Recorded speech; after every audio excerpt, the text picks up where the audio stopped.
Today we're getting into the latest Tesla news, including Cybertruck production updates from Elon, another Model Y price increase, Tesla considering advertising, multiple EV recalls, and more, so let's get into it. First up today, new data is showing that the Tesla Model 3 was among the top 10 selling cars for 2021. Car Industry Analysis compiled data and found the Tesla Model 3 to be the 9th best selling vehicle globally for 2021 with 508,000 sold. The Model Y managed to take the 19th spot, and all signs are pointing to the Model Y moving up significantly in the ranks for 2022. In their official report, they say, quote, Tesla Model Y in top 20, it is expected to outsell the Model 3 by the end of this year. Tesla sold 392,000 Model Ys globally according to this data, up 412% from the previous year. Regarding the Model 3, they say that, quote, Tesla Model 3 hit the top 10 and keeps climbing. It should hit the top 5 by the end of this year. A huge percentage increase like the 412% on the Model Y typically comes when a car is just introduced, so it makes sense going from its introduction in 2020 to its first full year in production in 2021. However, no other car has an increase quite like this. The 20th best-selling car had a 238% increase from the previous year, and that's the next highest we can see in these rankings. The data compiled for these rankings represents 99.32% of total vehicle sales and comes from 106 total markets. Each day we get further verification that electric cars are popular, people want them, and Tesla is selling more than anyone else. Even though Tesla is selling more electric cars than anyone else and continually climbing the ranks for global vehicle sales of any kind, they have yet to do any paid advertising. Car companies typically spend billions on advertising on TV, in print, on the internet, and everywhere possible. But Tesla has not spent a dime on official advertising. Instead, they opt to put that money into R&D, and the contrast is stark. This graphic shows what the average company pays per vehicle in advertising and R&D compared to Tesla. It's not a perfect representation, but it does illustrate it. Many have wanted Tesla to advertise, but still Tesla is selling each and every car that they make. As Elon recently put it, quote, demand for our cars is extremely high and the wait list is long. We really don't think about competition. We just think about how do we address the limiting factors in the supply chain and in our own industrial capacity. Basically, we need to build the factories faster.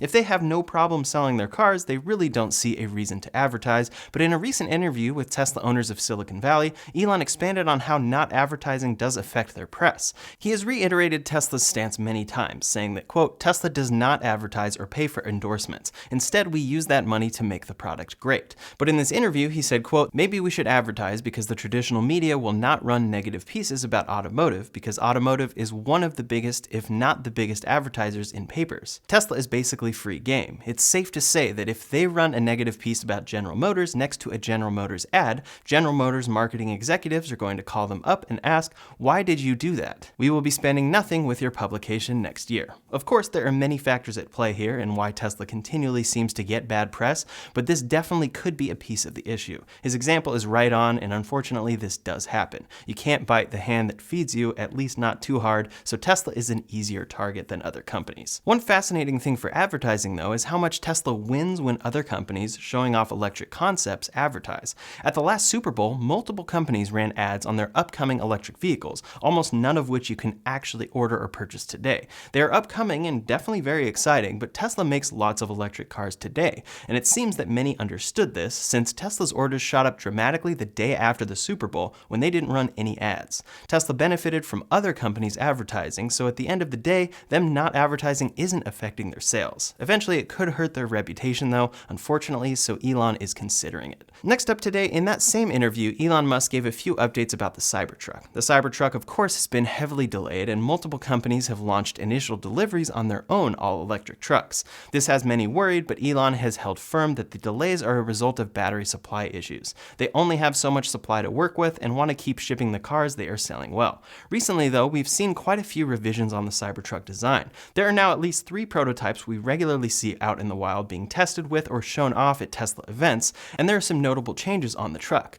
The back and front of the Cybertruck have altered their shape just a bit, Tesla added side mirrors, which are legally required, and they got rid of door handles in favor of an automatic door, or a button on the B-pillar, which we saw Elon use at the Cyber Rodeo. They are also experimenting experimenting with different windshield wipers. On top of this, Elon mentioned in tweets that they are making it quad motor and allowing it to do 4-wheel steering. Those are both improvements over what was originally announced, and it would enable a feature like what Hummer has shown off with the Hummer EV. Most recently, we saw that the latest Cybertruck prototype is officially working with an instrument cluster display. In fact, the entire front dash area of the Cybertruck is drastically different from the originally announced one, and that's likely because since the Cybertruck unveiled, Tesla updated the Model S and X. Those cars now feature the 17-inch horizontal display the Cybertruck was shown with, but they also feature an instrument cluster display and a yoke. For now, in this Cybertruck prototype, Tesla is working with all those same pieces. I really think the two displays makes the most sense on this truck, but we'll have to see what Tesla ships when it finally comes out. We'll also have to see if they go with the altered dash that looks more traditional, or if they try to keep the marble look of the original prototype. In any case, when asked about the Cybertruck in the Tesla Owners Club of Silicon Valley interview, Elon finally gave some updates, saying, quote, "We need to get on that," referring to Cybertruck production and adding, "At least the design is finally locked. We got too carried away." There he's talking about getting carried away with design updates and tweaks, and he said similar with the Model X when Tesla launched that complex vehicle. He expanded on the fact that due to the chip shortage, even if Tesla had tried to bring the Cybertruck to volume production earlier, it would not have been physically possible. The new timeline they are looking at is 12 months from today, or around mid-2023. I'm excited to hear Elon say mid-2023 because in my mind, that means there's a realistic shot of seeing it by the end of 2023. That's just my assumption though, and I'd love to see that clip back in mid-2023 and find that I was wrong. The biggest hurdle for Cybertruck production in my mind though will be the scaling of Giga Texas. Currently, Giga Texas has opened and is producing cars, but a big piece that has been challenging for Tesla is the introduction of their new 4680 battery cells. It's an entirely new type of battery that they are making themselves, and production there so far has been contingent on those batteries being produced at scale. It now appears that Tesla may have jumped all in on 4680 cells at Giga Texas a touch early. In his interview with Tesla Owners of Silicon Valley, Elon expanded on how much money they are losing currently at Giga Berlin and Texas. He said, quote, "Like the factory is losing insane money right now because we can't make ... and he stopped himself there. Later, he expanded to talk about 4680 cells, and I think he stopped himself short of directly saying we can't make enough battery cells for the new Model Y. He did expand on that, though, in a more nuanced way, and it's clear that the issue holding back Giga Texas is the new battery cell. He said, quote, "We should be outputting a lot more cars out of this factory versus a very puny amount of cars, but we had challenges with the 4680 ramp and with the structural pack ramp. And then, ironically, the tooling, because we were able to do 2170 cells, but the tooling necessary for making 2170 variant cars was stuck in China. So we had this Shanghai factory in op, we had the tooling to enable this factory stuck in port in China with no one to actually move it, which basically then caused this factory's production ramp to be very tiny. Now this is all going to get fixed real fast, you know, but it requires a lot of attention. So they were planning to have a backup of 2170 cell vehicles out of Giga Texas to keep production going on that car, as it has been for a while now, but the tooling was stuck in China. Regarding Berlin, which just hit 1,000 vehicles made in a week, Elon said Berlin's in a slightly better position because Berlin started off with the 2170 style and did not have the 4680 and structural pack risk. Very interesting to hear him call 4680 and structural pack a risk. That's what it was and is, but we've never really heard someone put it that way exactly. Tesla took the risk of going all in on this new cell type at their new Texas factory, and now they are facing some setbacks because of it. It makes a lot of sense, and he said further that both Berlin and Austin factories are gigantic money furnaces right now. Like Berlin and Austin are losing billions of dollars right now because there's a ton of expense and hardly any output. The funny thing here is that he's really trying to show how difficult it is to scale vehicles. He even said clearly that this is all gonna get fixed real fast, but his comments about it costing billions seems to scare people, even though this is normal stuff for building a gigantic factory. Getting to volume production is extremely difficult and expensive, but articles are already running to emphasize these comments from Elon. He's just being honest, and this just isn't information that you hear from GM or other companies having trouble scaling their own EVs but acting like everything is fine.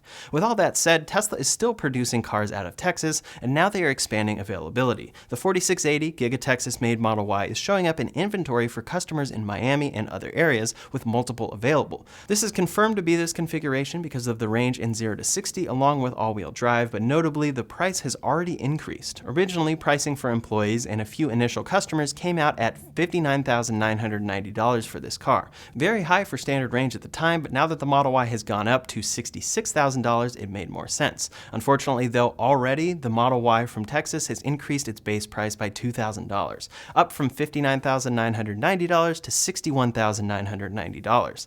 This car still isn't available yet in Tesla's configurator, likely due to its low volume or puny amount of cars that Elon mentioned, but they are starting to introduce them in inventory. This is what they often do with a new variant of a car when it's launching, but is only available in extremely low inventory. For those who really want one now in those areas, you can buy it in inventory, but likely if you already have an order in, you're locked into a lower price, so it won't make sense to upgrade or downgrade to this lower range. I'm very excited to see this car become available, but it's becoming clear that we're still a ways off from seeing all the benefits Tesla laid out on Battery Day truly come to fruition. Now real quick, before we go any further, I wanted to mention a product that I found interesting and you might as well. Cariuma is a shoe brand focused on sustainability and design. Earlier this month, they partnered with 4Ocean to create a limited edition sneaker in celebration of World Ocean Day. The design of these shoes is waste conscious, and they say that it's a wearable representation of our blue planet. Not only are they great looking shoes, but this shoe directly supports 4Ocean's worldwide ocean cleanup efforts 2 pounds at a time, meaning each pair of these shoes sold will directly remove 2 pounds of trash from the world's oceans, rivers, and coastlines.